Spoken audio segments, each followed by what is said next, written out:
Desert dust feeds Amazon forests. The Sahara Desert is one of the least hospitable climates on Earth. Its barren plateaus, rocky peaks, and shifting sands envelop the northern third of Africa, which sees very little rain, vegetation, and life. Meanwhile, across the Atlantic Ocean thrives the world's largest rainforest. The lush, vibrant Amazon, located in northeast South America, supports a vast network of unparalleled ecological diversity. So what do these seemingly different climates have in common? They are intimately connected by a 10,000-mile-long intermittent atmospheric river of dust. Every year, intense Saharan winds send enormous clouds of dust on a transatlantic journey to the Amazon basin. This dust, much of it originating in an ancient lakebed in Chad, is rich in phosphorus. When it reaches the rainforest, the remains of long-dead organisms of the Sahara provide crucial nutrients to the rainforest's living flora. Phosphorus, which is essential to plant growth, is in short supply in the Amazon. Desert dust dumped into the forest every year helps to diminish this deficit. NASA researchers are studying this dusty link between Amazon and Sahara to understand how it operates and how it might be affected by climate change.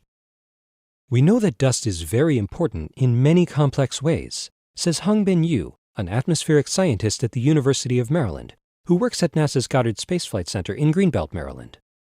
Dust affects climate, and at the same time, climate change will affect dust. As researchers, he adds, we ask ourselves two basic questions. How much dust is transported?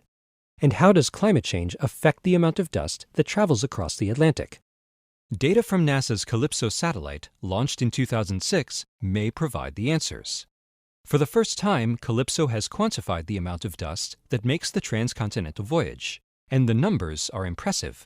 Of the 182 million tons, or nearly 700,000 semi-trucks worth of dust that leave the Sahara each year, 27.7 million tons, or 15% of the total, are scattered over the Amazon basin. Calypso, short for Cloud, Aerosol, LiDAR, and Infrared Pathfinder Satellite Observation, uses a laser rangefinder, or LiDAR, to scan Earth's atmosphere for the vertical distribution of dust and other aerosols. It regularly tracks the Sahara-Amazon dust plume.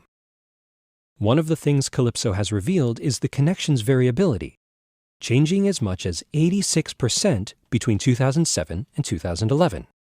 Why? The answer could lie in the Sahel, the long strip of semi-arid land on the southern border of the Sahara. Yu and his colleagues have found a possible connection between rainfall in the Sahel and the amount of dust transported over the Atlantic. When rainfall in the Sahel is higher, the volume of dust is lower. The exact reason behind this correlation is unknown, but Yu has some ideas. It's possible that the increased rainfall could cause more vegetation to grow in the Sahel, thus leaving less sand exposed to powerful winds. Another possibility centers on the wind. The amount of rainfall is correlated with wind patterns that can sweep dust from the Sahara and the Sahel into the upper atmosphere, which is basically a superhighway to the Amazon.